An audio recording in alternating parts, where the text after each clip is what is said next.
turn it over, you can see both numbers. But they usually take it from you so you can't. They'll keep you from doing that usually. They'll have the trough far enough away you can't reach it. They have to. Or they have these roll down things where they let ping pong balls roll down an incline, drop into holes. They have air jets in those holes. If a guy sees the ball with a good number dropping in, all he has to do is step on a little valve, it goes poof, a little air blows out and the ball jumps out of the hole and goes on. Oh, I've seen that game. Oh, there's all kinds of things. They're all gaff. They'll work all year figuring out a way to gaff it. You can't beat it. Do they still use all those terms? Oh, sure. They talk among themselves. If a guy says, he comes up to me loudmouth and I hit him with $2, you don't know what he means.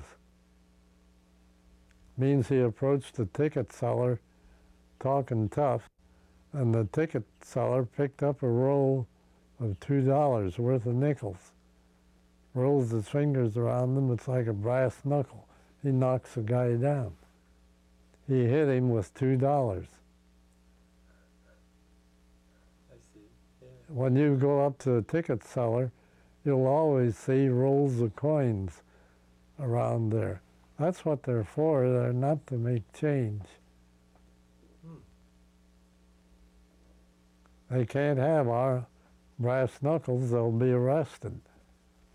But if they search a guy and find a roll of coins on him, it's nothing.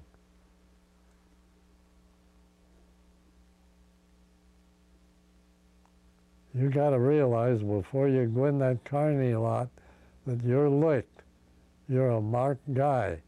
If they want you, they're going to take you. There's no way you can stop them. Well, if you feel a guy fumbling around, just say, cut it out, I'm with it. I'll remember that.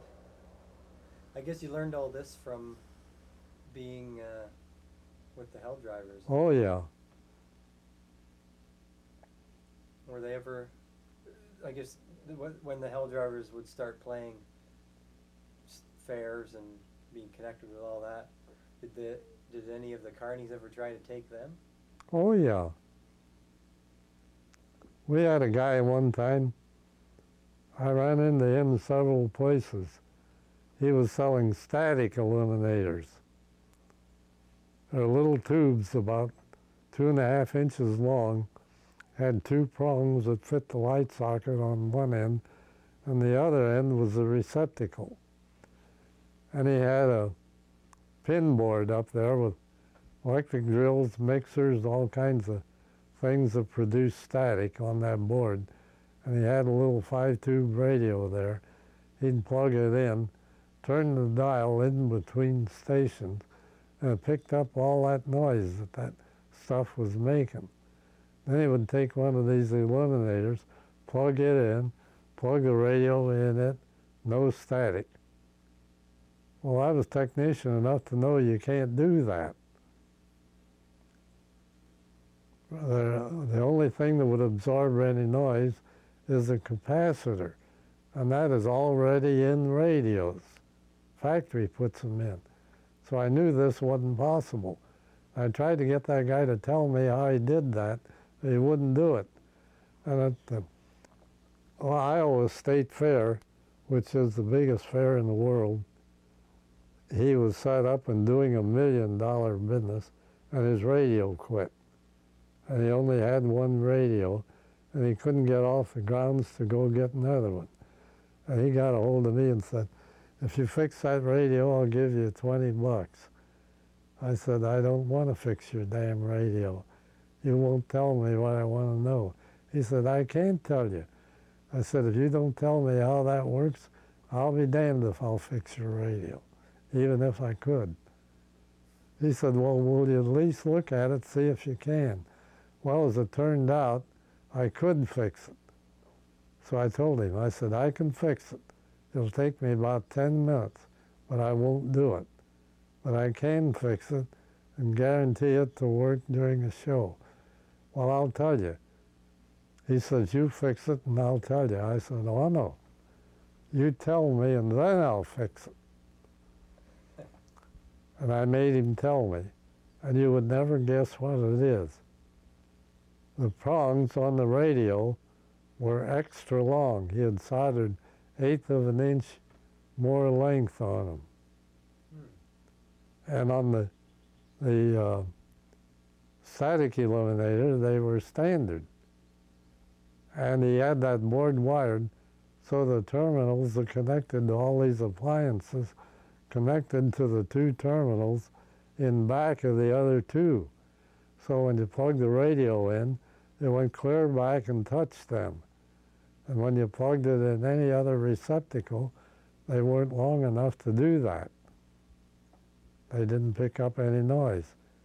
They could take any of those home and they would work, they thought. It was the slickest thing you ever saw. Huh. He was getting $1.50 a piece for those damn things. They probably cost him about 40 cents. And they were useless. They were totally useless. But you see, you can't win. Yeah. Now, I was probably as knowledgeable as any guy on that fairgrounds about electronics that night. But I had no idea how that thing would work. I never thought of that.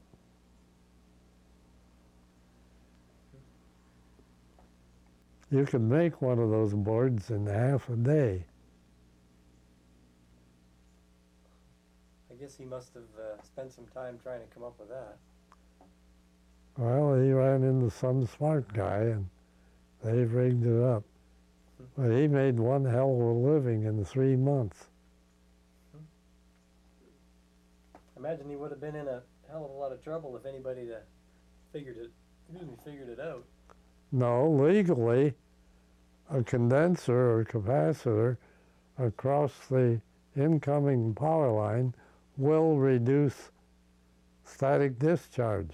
And any engineer under oath would have to swear to that. But there wouldn't be a big enough capacitor in there to do enough good to be worth anything. Catch that, can you?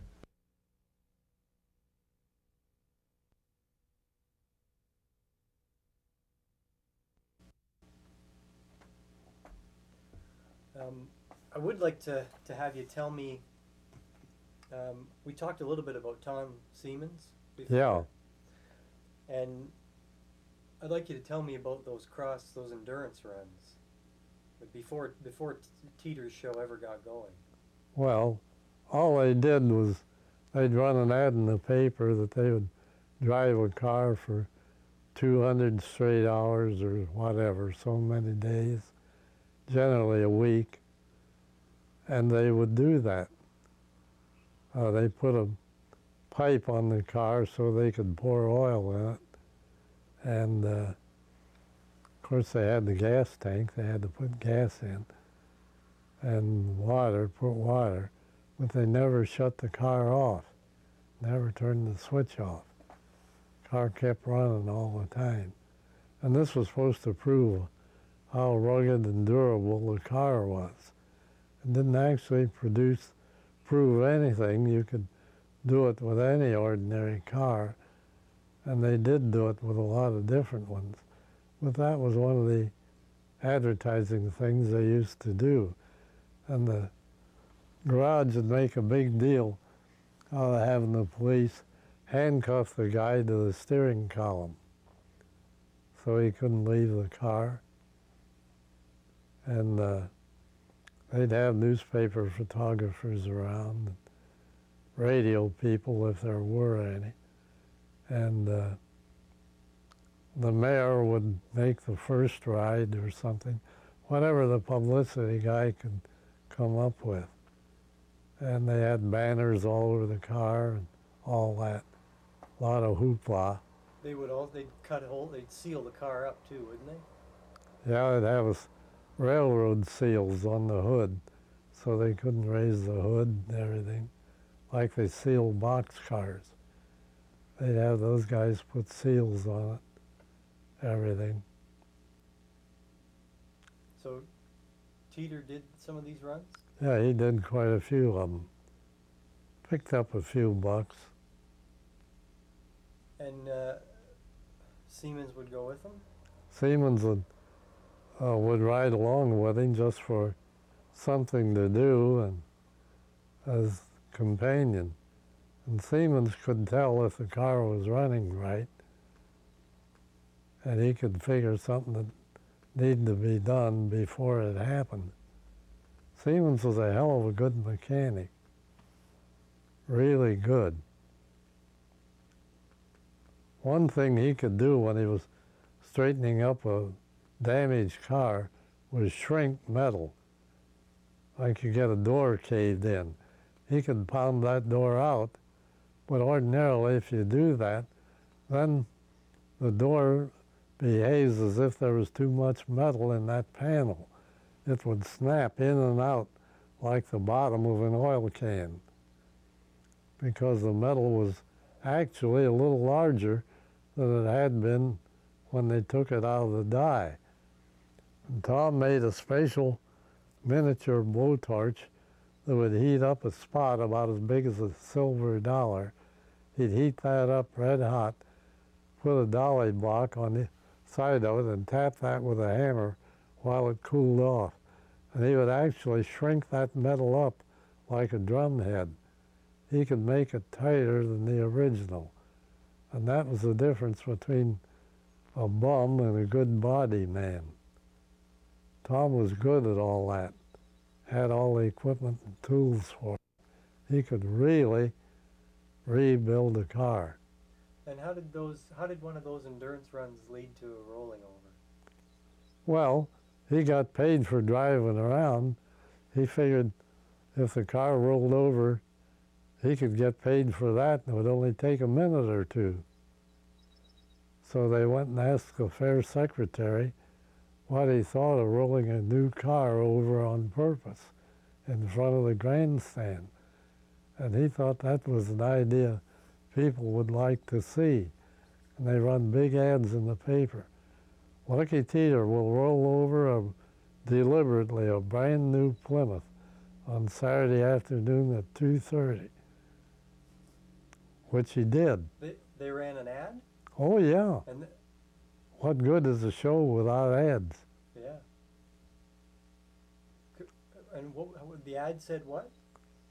Says, see Lucky Teeter deliberately roll over a brand new automobile on purpose at the Stark County Fairgrounds at 2:30 Saturday. Guaranteed to roll over. Did they have to test it at all or anything like that? Well, Tom and Teeter had fooled around out in the country where they couldn't be seen till they had a pretty good idea how they could make it roll over. They let air out of the right front tire. See, first of all, you want to roll the car away from the driver so you don't injure him. So you want to roll the car to the right, not the left. Mm-hmm. What's that? Somebody home. Hello? Hi. Are you taping this? Yeah, we are. It's okay. So they put 50 pounds of air in the left-hand tires and only 20 pounds in the right. Do you want to stop for a second? Yeah. And we'll let Sharon finish what she wants to do. And When he was going to roll over, he'd go around the track and get up speed. And then he'd come through the fence into the infield, where it was rough anyway, usually. And he'd get about halfway through the infield, he'd cram the wheel to the right, over to the right, and then hard back to the left and hit the brake. and that would jam that right front wheel in the ground, and it would go whammy bang over. If he did it right, he'd make one complete revolution and end up on his wheels. He could kick it in second and drive away. And so what would they change about the tires? Air pressure. Put 50 pounds of air in the right front and 20 in the left.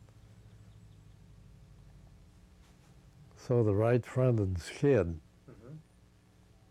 I see, when you crank the wheel. And then when it hit something,